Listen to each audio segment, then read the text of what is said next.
It's time for another episode of the Shaun Tabatt Show, a podcast where I connect you with thought leaders from across the globe, digging into some of my favorite topics like personal development, marketing, spirituality, and pretty much any other shiny object that happens to catch my attention. Today, my special guest is David Curry, President and CEO of Open Doors USA, and we're going to be discussing the landscape of Christian persecution in 2021. I know a lot of us hear bits and pieces from the news and on social media, but I feel like a lot of us aren't aware of the full scope of some of the challenging things that are happening across the globe. We're going to get into some of that today. David, it is an honor to have you on the Shaun Tabatt Show. Welcome. Thank you, Shaun. It's a pleasure to be with you. It's going to be a fun conversation. Oh yeah, oh yeah. I'm excited to see what we unpack today. However, David, I know you're going to be brand new to a lot of my viewers, a lot of my listeners. So let's kick this off by having you share a bit of the David Curry origin story. For somebody who's meeting you for the first time today, what are a few things we need to know about you? Well, I think one of the most notable things is that I am an identical twin. A lot of people, or even around this office, are shocked to see that there's another human being that looks exactly like me, except he has hair, which is a point of bitterness. But identical twin. I came to know Jesus in really recommitted my life in college, but I came to know him in my youth. I was invited by somebody who I played soccer with to go to church. Now, my story of how I came to know Jesus is greatly different than a lot of the people I serve who are living in Muslim countries or countries where the faith is restricted in some way or punished. But for me, I just had a chance to go to church, experience that. One of the things that I had a chance to do was to read a book called God's Smuggler. My mother read it, and they gave it to me when I was a teenager. And it's the story of Brother Andrew, the man who founded this organization, and how he began to smuggle Bibles into the Soviet Union. And from that point forward, I was always captured by the idea. And now all these years later, here I am running the organization. So it's been an interesting path. I was trained to be. I went to Bible school. Thought I was going to be a pastor. Quickly got into pastoral ministry and realized I didn't have the temperament or the skills for it. But really found my niche in Christian ministry, running these kinds of parachurch organizations. So it's been a fun journey. And besides encountering Brother Andrew's book, what was your first kind of exposure to the persecuted church? Did that come when you came to work for the organization, or did you have other kind of experiences before that kind of opened your eyes to what was going on across the globe? Well, in the 90s, I worked in South America, in Peru, helping nonprofit leaders. I ran a small Christian foundation that did some training and organizational development work. The experience I had there really shaped my personal interaction with the persecuted, because there was a group in Peru called the Shining Path, which was a Maoist terrorist group, and they were really the first ones that popularized, for lack of a better way to say it, the use of bombs against churches, police centers, and so forth, and they really created a lot of havoc in Peru and in these areas. I was doing some training there with some denominations and other groups, and I had an experience where the event that I was running had about 1,500 people, and the Shining Path came and tried to take over the meeting, threatened my life. And it was really then, obviously I lived to tell the story, but it was at that moment I realized, hey, people really are opposed for their faith in Jesus, because they're standing up for what's right, because the moral center of the gospel is hated by evil forces around the world. And we don't talk too much about evil forces, but I think there are evil forces around the world, dictatorships and regimes and systems which oppose people. And so that was really my first personal interaction with it. And then I came to, I moved on to other ministries. I ran a large homeless rescue mission in the Northwest for many years, and then came back to this because I really think that persecution, understanding what's happening around the world, how we can help our brothers and sisters who are suffering from persecution, but also how we can learn from them, because they've counted the cost under great pressure. There are lessons they are learning right now and have learned that we're going to need to know. I think that idea is what we have to be thinking about in the next generation or two to come. Well, David, thank you for rounding out your backstory. Tell us a little bit about the history of Open Doors as an organization. Obviously, there's that connection to Brother Andrew, but like big picture overview, like what are some of the core things Open Doors has done through the years? Well, maybe I'll just pick up from Brother Andrew because the organizing principles are the same. His name isn't Brother Andrew, and the reason why we call him that, that's his code name, because when he began, he started to smuggle Bibles in a little VW bug behind the Iron Curtain, across border checks. From there, Open Doors now has expanded into almost 100 countries where we work in the same way. We're trying to go to places where the gospel is opposed, where people are not allowed to have Bibles, or if they have Bibles, they face great opposition, these kinds of ideas. So we have to have covert systems in which to support the gospel. We also have a reporting side where we have the most in-depth data, the World Watch List, that tells you not just an anecdote, but we do tell stories, but in the actual raw data, baseline numbers is how many churches are attacked, how many people are assaulted because they are Christians, and so forth. So, yeah, it started from a guy in a VW bug, but now it's obviously much more sophisticated. But the organizing idea is the same: covert ministry to stand with persecuted believers wherever they may be, so that they're not isolated. And in terms of the persecuted church, persecuted believers, like who would fall under that designation or under that umbrella? Because I think when we use that phrase, not everybody knows who we're exactly referring to. Yeah. And here in America, we sort of get this sense, what I will call the shadows of persecution, a little intolerance. People don't like you. They might judge you quickly as being difficult or something here in the West.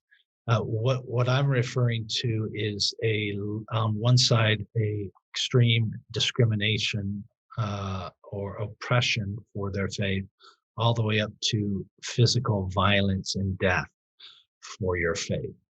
So when we rank these things, North Korea is the most difficult place to be a follower of Jesus, because they have, in the measuring tool we use, we're looking at, are you persecuted in the family? Many places that's the case.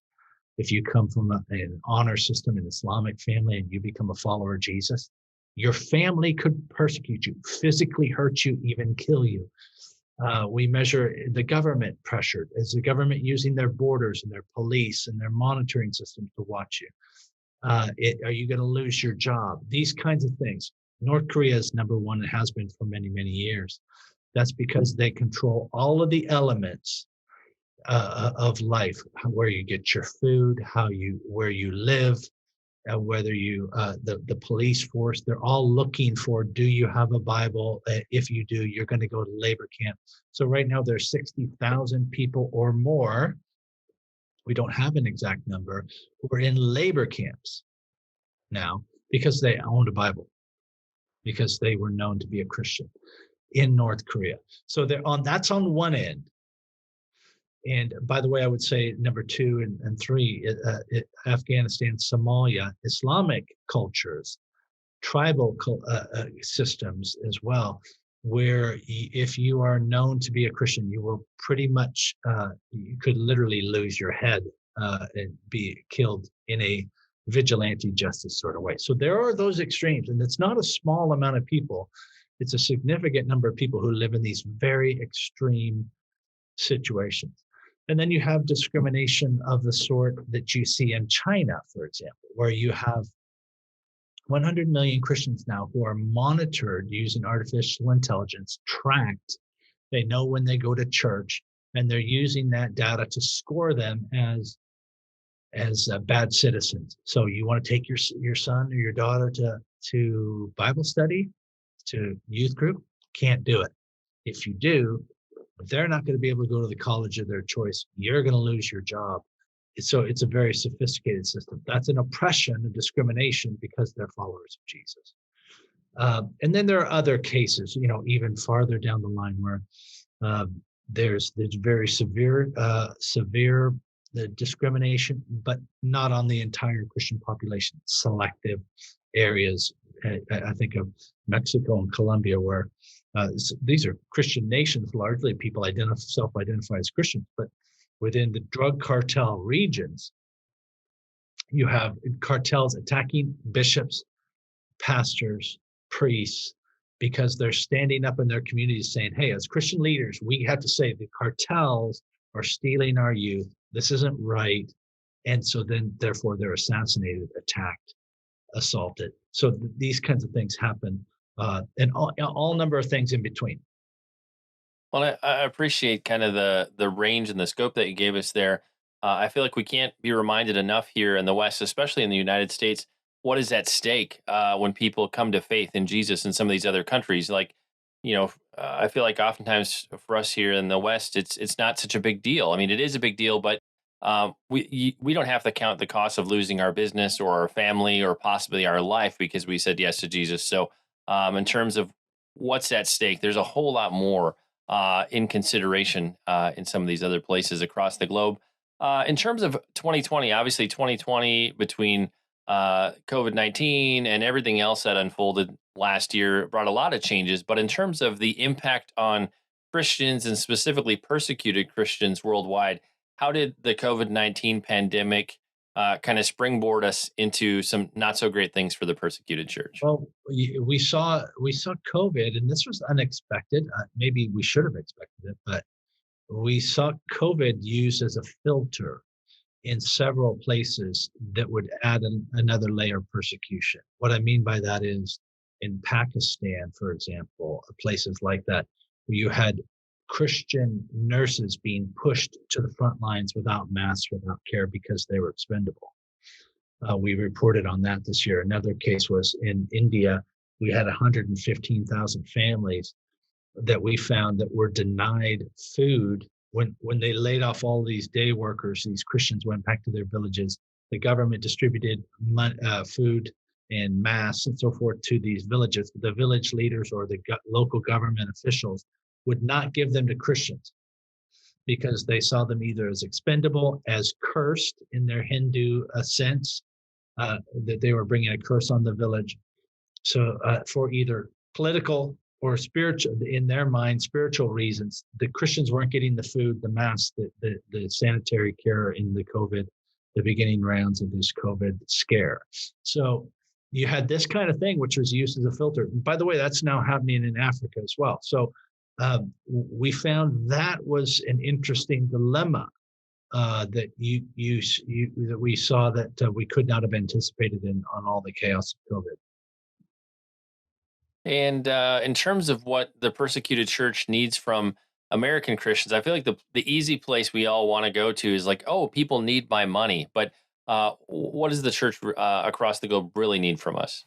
Well, it's an interesting thing because we know that the American church has been blessed. There are things that we can do, practical things that we can do. But I think first it all starts with prayer and with caring. There's I sort of refer to it as the resume values and the eulogy values. When you're thinking about your resume, you think about here's all the things I've done, here's why I'm important, here's the hierarchy. But when they start talking about your eulogy, they never talk about those things. They talk about the things like he was kind, he cared, he was always there. Okay. And I think prayer fits into that we have to be thinking, praying, uniting on a spiritual level because the Lord told us to do it in scripture, but because it's what the persecuted church needs. They want us to pray with them.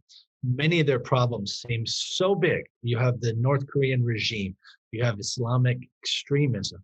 These are big problems, big ideas, which are ingrained and churning forward like a big thresher against Christians and churches.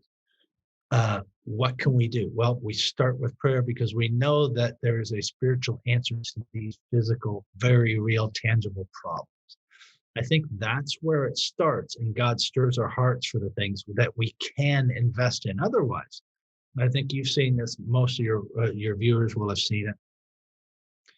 With social media now, we are inundated with everybody else's trauma and pain. Every day a different story. And we have to figure out what is God saying to us? How is the Holy Spirit? Otherwise, we will have a fatigue that cannot be resolved.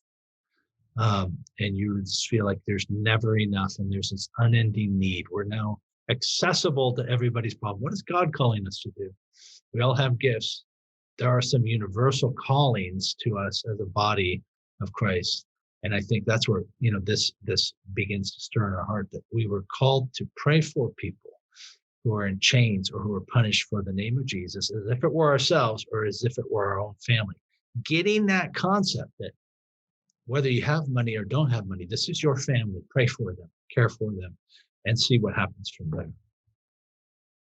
And in terms of kind of their surveillance state and censorship, you referenced China and some of the things that are going on there. I feel like that's something that's a bit more on our radar here in the States after all that we've seen, especially with censorship here in the past year. But in terms of the fallout for Christians in China, do you have any more examples of like the real world impact Yeah, that's making into people's lives?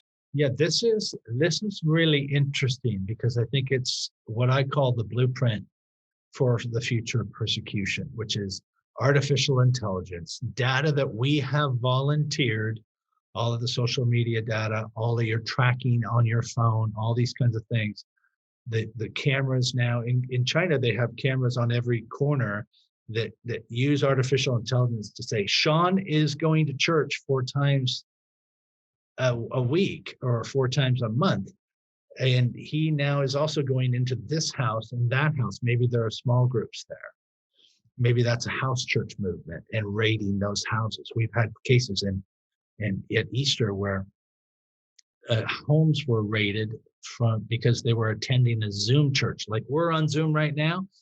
The government then tracks that, goes in and raids those churches, arrests the people who are organizing, who are attending online. If you think this can't happen here, guess again. We may not have the centralized database that China has, but all that information is out there. They have a will and a desire, some people do, to silence the gospel. The gospel is an offense to people. We know that. Jesus said that he was opposed. We're going to be opposed. And we can't, when you have this concept, which is so troubling for people, which is the work that Jesus did on the cross. While we think of it as a wonderful thing, let's face it, it draws up some emotions. It will be opposed. And I think we have to start here in the churches in the West, have to start thinking about making sure that we are not overly dependent on technology, that I don't think Zoom church is going to be the answer for the future. We have to get back into communities, smaller communities. I don't think the mega church movement is the future either. I think it's small, healthy communities connected together, not isolated. China is an example of how this can go wrong. And I think it's something to watch. Well, let's go back, David, to the 2021 World Watch List. You mentioned North Korea, but how about some of these other countries? Afghanistan, Somalia, Libya, Pakistan. What are some of the things that are happening on the ground in those places? Let me talk about Afghanistan, Somalia, and Libya in the same sort of context. Different, of course, but what you have in common is failed central government. Afghanistan, you have the Taliban controlling 70% of the country. Somalia, the government, so to speak, the president doesn't control anything more than the capital city, and that's tenuous at best. The rest is run by tribal Islamic groups or extremist groups. Al-Shabaab is the name, but it's Al-Qaeda, Taliban-ish, ISIS-related sort of stuff. In Libya, you have 3 different governments. The government is totally collapsed. Now there's 3 governments that want to be recognized as a central government, which is just chaos, meaning that these cultural Islamic extremist ideas still reign supreme in the cultural realm. All of these 3 scenarios, what that means is that Christian minorities in these countries are in grave danger. It's difficult, if not impossible, to be above ground as a movement of Jesus in these three cases. There have to be greatly careful about how we communicate, uh, find community, share the gospel, getting freedom there to worship and to be the church in these regions. That's very difficult. Another one further down on the list is India. I think we think of a lot of Christian persecution coming from Muslim countries, but what do we see happening on the ground in India these days? Well, Hindu extremism is something you don't hear too much about, but is there's a rising tide of it it's like a rising disquiet.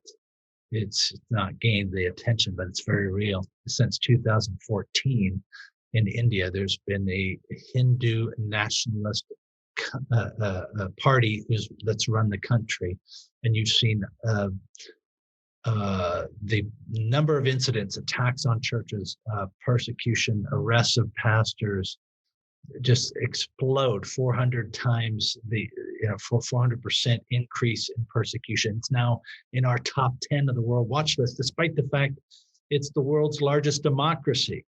There's some incongruency there, but the government is very savvy about how it does it, but they're trying to force a Hindu central concept onto that entire country that has all of these different.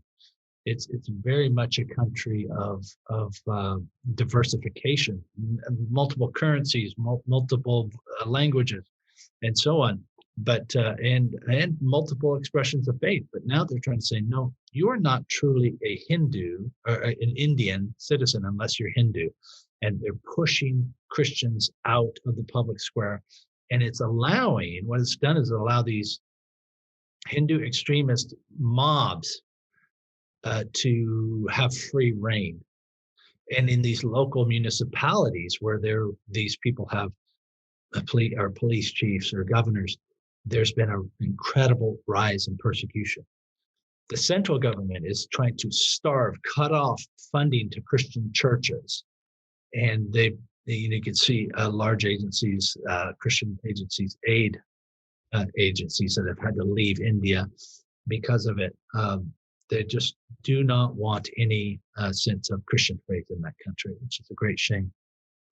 Well, I think in terms of what's on the watch list, I don't know that a lot of those countries, at least in that top 10, would necessarily surprise us. But um, from your vantage point, as you look across the past few years of shifts and changes you've seen here in the States, Canada, Europe, other places where we might not necessarily be thinking about Christian persecution, are there any shifts culturally that should concern us as we look at kind of where some of these other places where uh, things are less and less open to Christians that maybe they saw some of these same things we're seeing in other parts of culture right now? Yeah, I think there's some pluses and minuses going on. Uh, the trends, I think we have to watch how digital censorship plays out. I mentioned that a little bit with China, but they're selling this technology to Iran. If an Islamic regime such as Iran has the ability, if they get sophisticated about centralizing a database and tracking Christians, it could be big problems.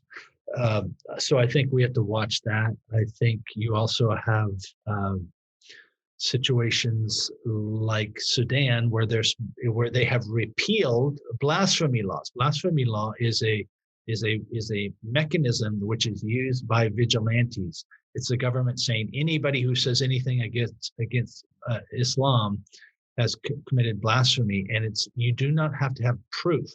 You don't not have to substantiate the claim. All we have to say is Shaun blasphemed.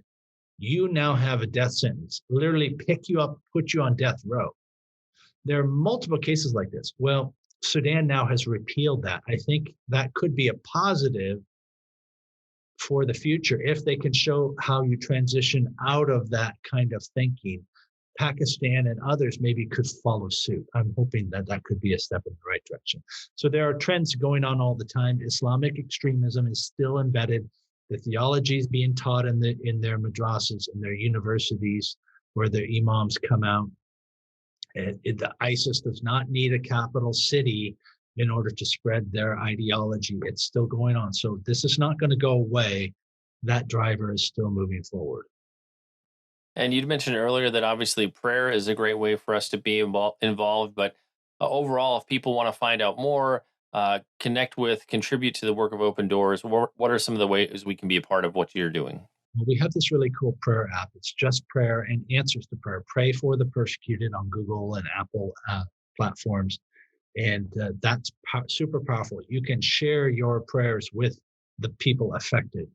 It's super cool. We don't ask for money, any of these sorts of things on there, just prayer and video and audio and so forth.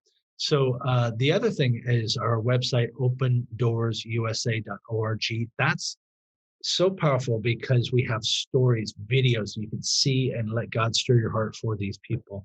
And it takes the data and the numbers and brings it down to the very real basis. Opendoorsusa.org. And David, any final closing thoughts, something you'd like to leave us with before we begin to wrap up? I just want to encourage everybody. This is what God is. I think the Lord is trying to wake up the Western Church to what's going on here, not just so that we can care and support, but so that we will learn the lesson to the persecuted church for when pressure and intolerance comes to our shores. And like we do with every episode, we'll have links in the show notes, places where you can connect with David and connect with Open Doors as well. It's time to bring this episode of the Shaun Tabatt Show to a close. Many thanks for being a part of my conversation with David Curry. Once again, if you'd like to find out more about the work of Open Doors USA, two easy places to go, either opendoorsusa.org, or if you're looking for a shorter URL, odusa.org. And David, I just want to say thank you so much for sharing with us today. It's been an honor. It's been a pleasure to have you on the show. Thank you, Sean. Appreciate it.